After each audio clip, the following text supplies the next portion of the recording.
Welcome everyone. Our unfolding consciousness topics today are: chess can be understood at 3 levels: personal, societal, and cosmic. Society modeled on the human constitution.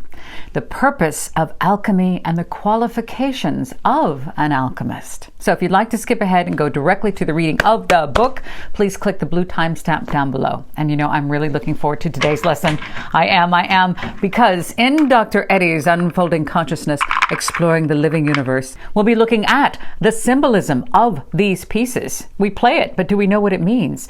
Alchemy. Everybody wants to talk about alchemy, turning base metals into gold. We're going to talk about all of that. But first, let's welcome our new subscribers. We are at 6120. I think maybe 6119. Somebody went away. But anyway, I have a goal by the end of November to be at 10,000. So it's doable. So we'll see. Remember, the audiobooks that gave birth to this channel are still here. Light on the Path, Voice of the Silence, the 14 Lessons. That's how this channel was born. And coming soon on Living Theosophy, Academy Sophia. This is a relaxing way to learn the ancient teachings. That is not by watching a video, reading a book, or even listening to a book, or attending a lecture. That's going to be coming in 2024. And I would like to ask you all honestly, seriously, we're going to continue this series in Unfolding Consciousness, but we're just going to go up to episode 52, which will make it a full year. But I want to know, do you want to keep doing these once a week, once a month, once a fortnight? Let me know. I love and appreciate you. Please, please, please, if you get anything out of these lessons, anything at all, just share them, like them, subscribe, because it's like I said, intimate and quiet, but to get them out where people can find them, I need you to do that. If you're into it, please click like, subscribe, and share. I hate having to ask that, but that's how it works. Symbolism is the language of the mystery teachings. We're moving through volume 3. We're on page 13, Unfolding Consciousness, Exploring the Living Universe, and the Intelligent Powers in Nature and Humans. Now that last part here, the intelligent powers in nature and humans.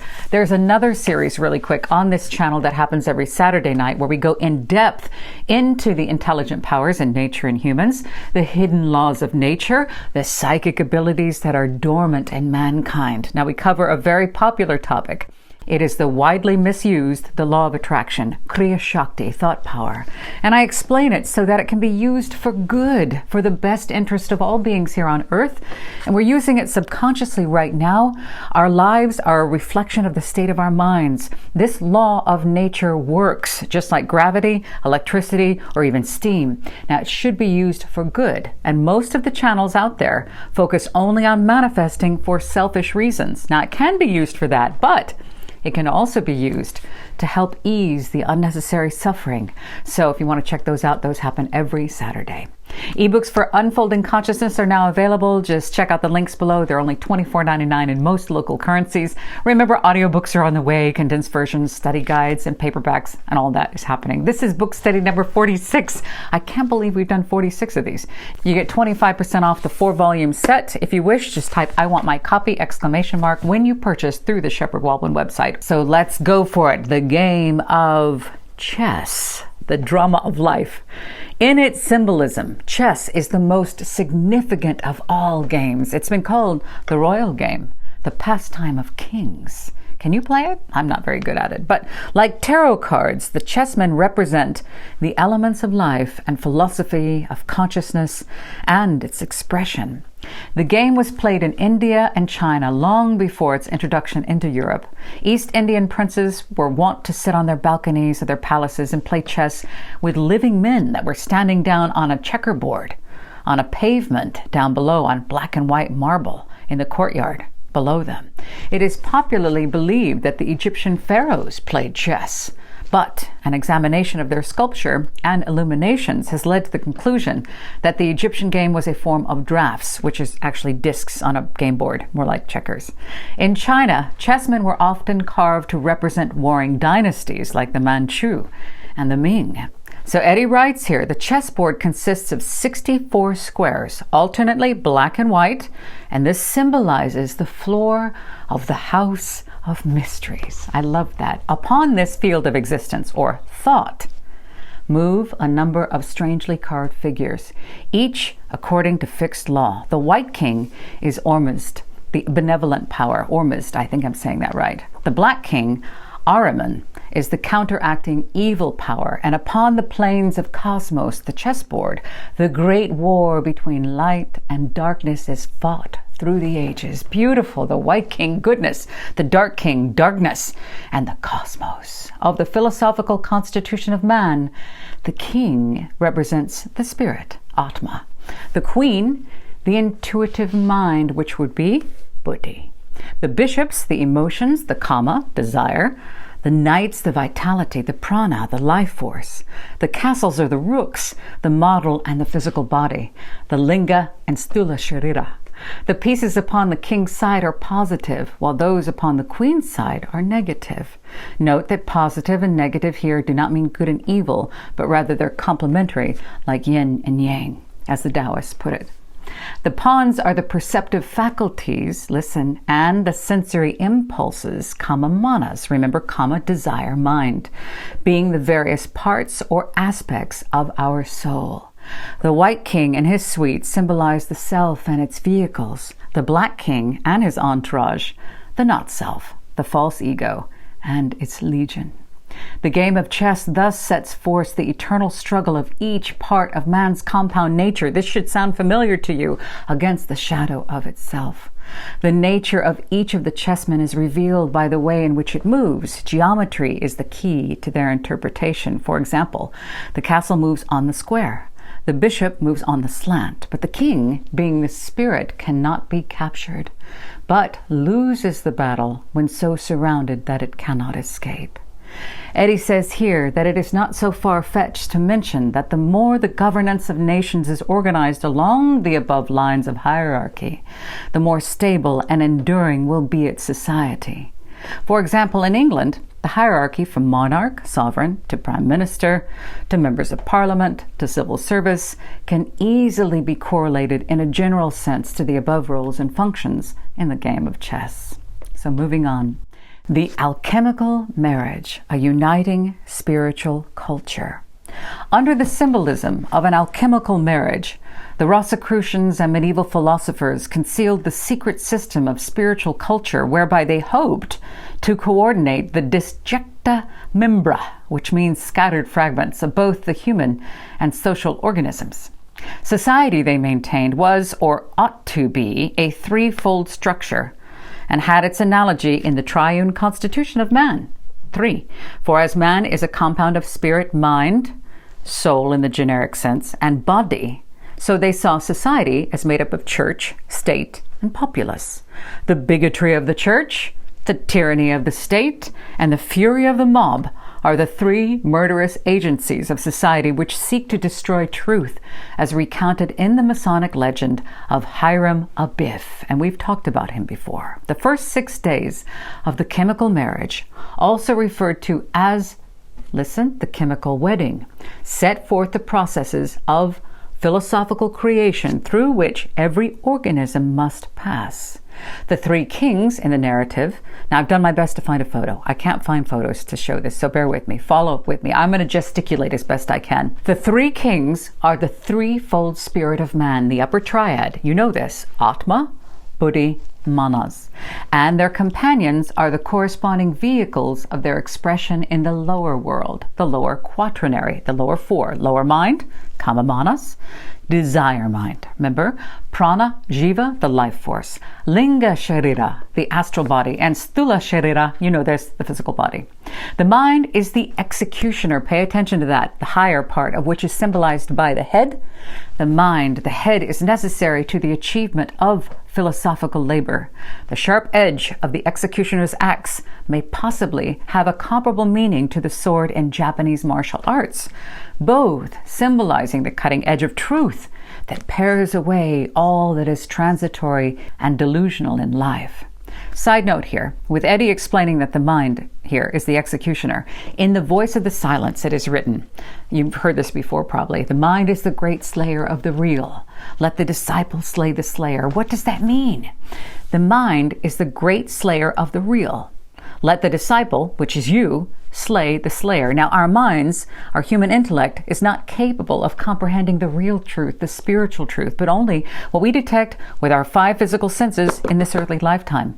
But there is a higher and a lower mind, right? Manas. So when it is said, let the disciple slay the slayer, we, the disciples, must overcome the lower mind of ego and our earthly intellect and tap into the higher mind, the higher self, where pure and true reality can be perceived. So let's go back to the book. The Philosopher's Stone, Human Regeneration. Eddie says, this is not the place to add to the colossal tracts that have been written for many centuries about alchemy in the West and the meaning of the Philosopher's Stone, but he's going to come close and explaining, listen, we need only to state the following as being especially relevant to the subject of symbolism in general and as a closing note on the subject. The true Rosicrucian Brotherhood consisted of a limited number of highly developed initiates or adepts, those of the higher degrees being no longer subject to the laws of mortality, and candidates being accepted into the order only after long periods of probation and service. Adepts possessed the secret of the Philosopher's Stone, and they knew the process of transmuting base metals into gold. Stay with me, but taught that these were only allegorical terms, concealing the true mystery of human regeneration through the transmutation of the base elements, not metals, but base elements of man's lower nature into the gold of mental and spiritual realization. According to this theory, those who have sought to record the events of importance in connection with the Rosicrucian controversy or the secrets of the Philosopher's Stone have invariably failed because they approach their subject from a purely physical or materialistic angle. It's true, and this is me speaking here. Many I have heard from many people are always coming, I can't say always, are mostly coming from an obtaining terrestrial wealth perspective.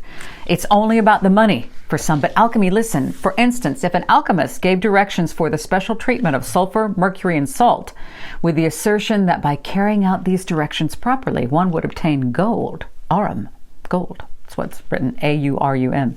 He really speaks of a method to direct the thinking, feeling, and activities of the soul in such a way as to gain true wisdom.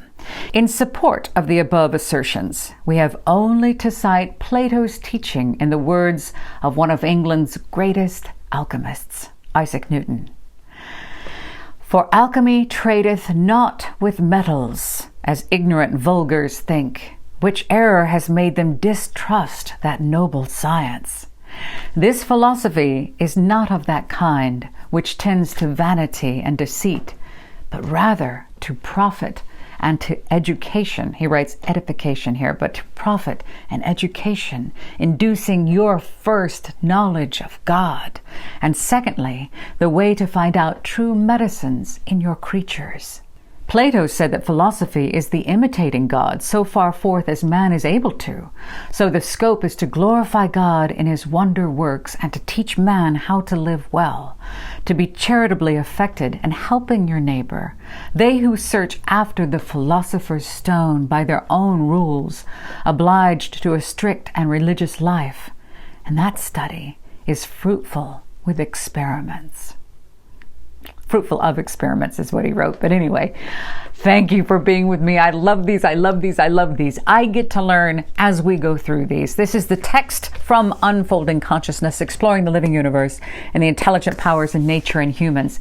If you've always wondered what is Theosophy, if you've heard the word theosophical, Theosophy, the word is ancient Greek. Theos, gods, Sophia, wisdom. The word itself exists before even time. What this Theosophy is older than humans. It's not a religion. You can see it shining through the religions on our planet. You can see it coming through in the sciences and the philosophies, but Theosophy is as old as time itself. I have never come across a text that has been so bold as to put it out there, all of it out there. You don't have to become a Mason. You don't have to become a lodge member in the Theosophical Society. If you want to learn these ancient teachings, these are the mysteries in the mystery schools. Eddie has put them together in a 1,000-page volume. out of service to humanity. He's not making any money on these books. Believe me, he's not.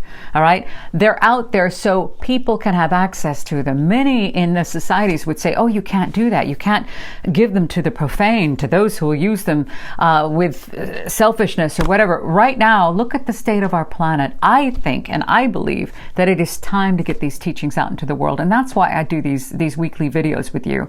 And I believe that's why Eddie has written them and published them. So they're not attached to a society. So no one controls them. He doesn't own them. He has organized them. He's collated them. He's referenced them. And then there are references in here that you can study even further and go deeper and way back to when they were first written down.